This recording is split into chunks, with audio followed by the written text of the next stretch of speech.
Hello, reviews are in, and he's going to tell you what they are, because the movie I saw does not fit with what he saw, and Todd Vandenberg's movies are more important than Rob Steele's crappy 80s movie that doesn't fit with the two Oscar-nominated films that Todd saw this week.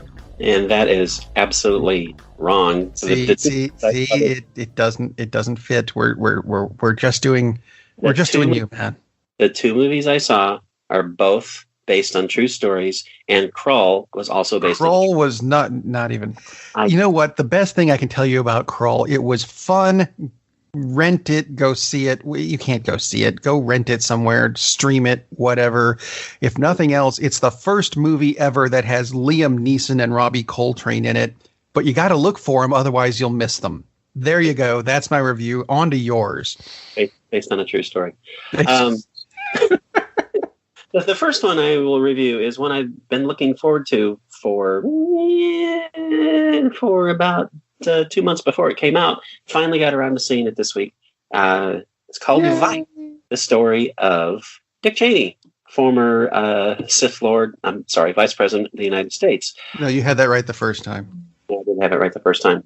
If you know about what's going on in the country, what's been going on in the country, you know basically the story, but it follows Dick Cheney in his rise to power. He's basically a screw up early in his life, and his wife Lynn basically told him, do something with your life or I'm gone. And so he decided to do something with his life and put the country on the road to ruin. So thanks a lot, Lynn. It is a really interesting take on how he gained power. He wound up in the Nixon White House, kept on moving up as an insider. He ran for office. There's a scene where he's looking at the polling results, and it's a full 8.5 by 11 sheet, and he is on the bottom of the list, and had to realize, well, I guess I won't run for office. There's not much point. And Lynn is trying to tell him, it's like, no, we can do this, we can do that. And he's just kind of like, nah, no. So I do have to give Cheney credit. I mean, assuming that part is based on fact. The fact that he did really poorly in elections, that's true. He did know when to cut his losses. That's about the only good thing you can say for that person. The movie, though, really, really good. Christian Bale, the guy who will randomly lose 100 pounds or gain 60 for the right role, plays Cheney. He's excellent, absolutely excellent. And far past just the fact that he gained a lot of weight so he would physically look like Cheney. He does a terrific job. Amy Adams plays Lynn. She's excellent. Adam McKay is the director. Adam McKay is the gentleman who did, excuse me. Hey, good. And I just blanked out at the last second on the movie that he did before. And I'm pulling it up so I can say it and don't sound like a complete idiot, just mainly an idiot. The Big Short. To me, The Big Short was brilliant. Big Short about the housing crisis, the savings and loan crisis that plunged us into ruin, which sounds like, God, what a terrible concept for a movie. Is an amazingly good movie. Should have won the Oscar just because that's really difficult to make an entertaining movie out of that subject, and it was. That movie was fantastic. Vice, I really didn't feel it's fantastic. It's really good and uses some of the same techniques a little bit, just a little bit of breaking the fourth wall and talking directly to the audience. I would have liked to have seen more of that. And I understand he doesn't want to be like a one-trick pony. I get that. But it's an interesting film. It's not quite sure if it's entertaining because you're watching this story about just this, evil SOB. But it's very well done. Again, Bale is terrific. Amy Adams is terrific. Steve Carell plays Donald Rumsfeld. And I kept on seeing Michael Scott. And apparently, and I don't know that much about Rumsfeld as how he is as a person, but apparently they deliberately chose Carell because that Rumsfeld had kind of that goofy character, which is hard to fathom. But it just, for me, that casting just didn't work. And I'm not saying he didn't do a good job. He did. But he just came off as Michael Scott too much for me. And again, that's not the performance. It was just, well, I guess maybe it was the performance, but it didn't quite work for me. So that was a little off. Sam, what's your name, Sam? And I'm lost it. Wow, I was really prepared for this, wasn't I? Sam. the guy. What the heck is wrong with me? Why am I not finding this? There we are. Rockwell. Sam Rockwell. Thank you so much. Plays George W. Bush. And I liked his performance in the trailer better than his performance in the film. Because, again, it came off, and this is a comedy.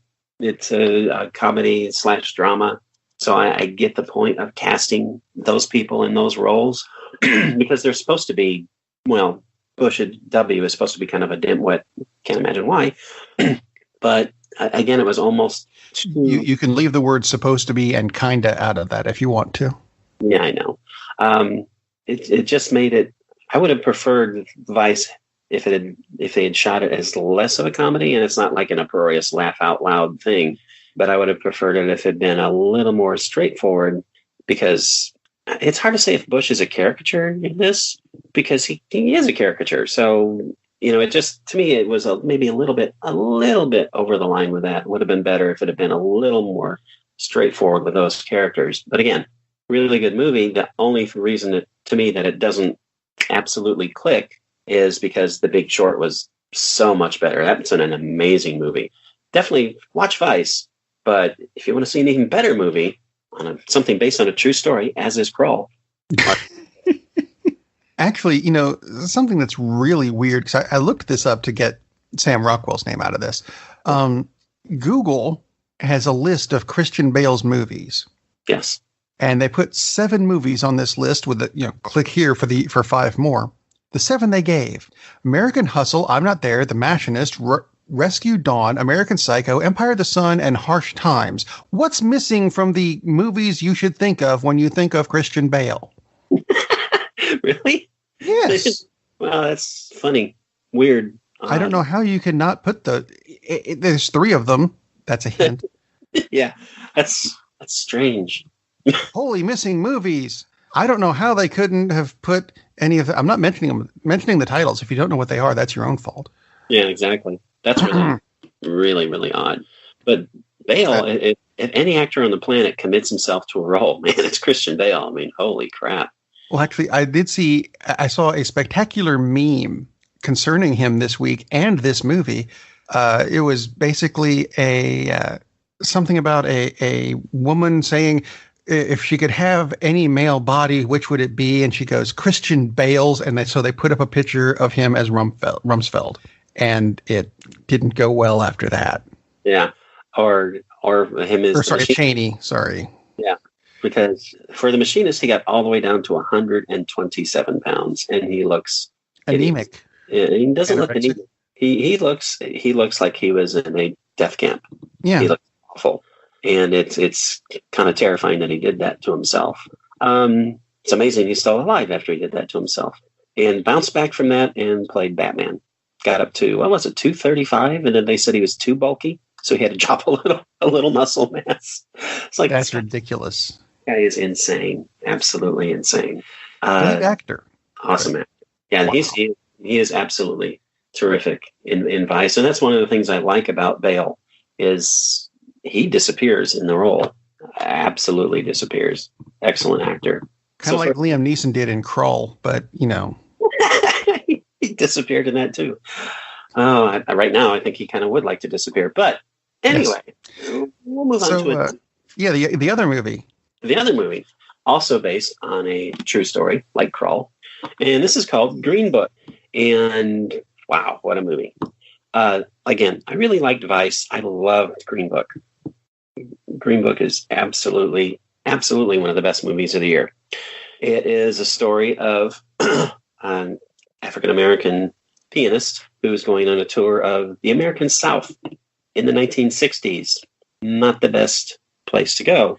And he needed a driver who would also be kind of his valet, help him through difficult situations because he knew he was going to get into difficult situations. And late in the film, you find out exactly why he wanted to go on this tour of the South. And man, Mahershala Ali plays the pianist, and Viggo Mortensen plays, well, he's a bouncer, is what he is. And that's the guy that he hires. And they have this really interesting relationship that builds as the movie goes along. the Vigo's character, he's kind of a prick. He's racist. He's not absolutely awful. He doesn't wear like funny white hoods or anything. But there's a scene early on, and this is not like, oh my God, you've ruined the movie. A couple black gentlemen come over. They work on the plumbing in his kitchen. He comes home, and his wife had offered them both a glass of water because, hot day, whatever. And they leave. And he looks at the glasses. He walks over, takes them out of the sink, and drops them in the trash can. So that's the kind of character this guy was initially. The reason he takes the job to drive the African American classical pianist around, he needs the money. It's as simple as that. But again, they establish this bond, and they wound up being friends for life. Again, not a spoiler because it's not like a huge thing. If you don't see this coming just from the setup, it's like, well, okay, you've not seen movies. But the relations between the two is really, really well done. Just a beautiful job on the script. One of the weird things is the son of Viggo Mortensen's character is Tony one of the Lip. Yeah, the son of Tony is one of the writers of the movie because he just thought it was an interesting story. It needs to be told, and it is an interesting story and needed to be told. And again, Viggo is excellent, absolutely excellent as Tony, and Marshala is excellent as well. This is just beautifully done. Has a really strong message that doesn't beat you over the head with it at all.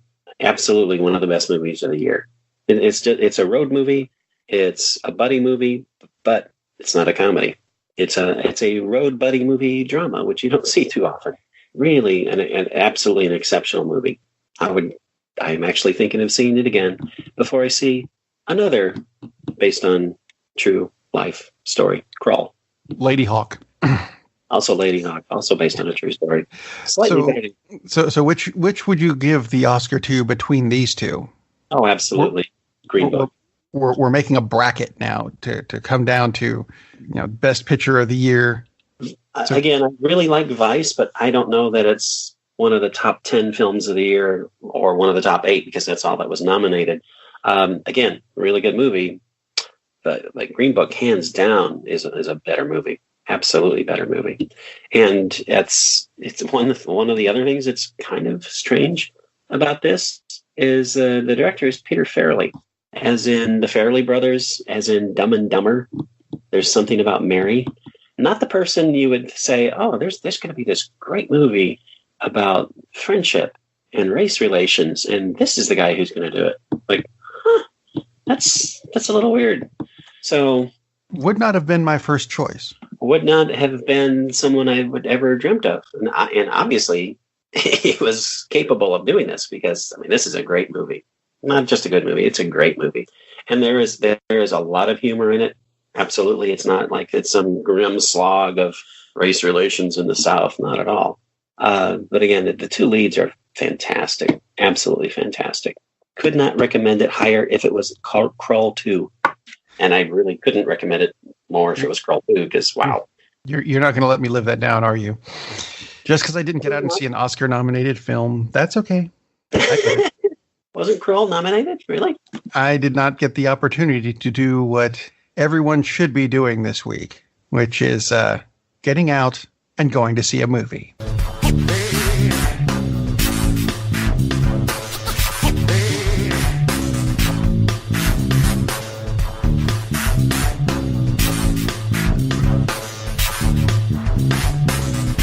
That's pretty much it.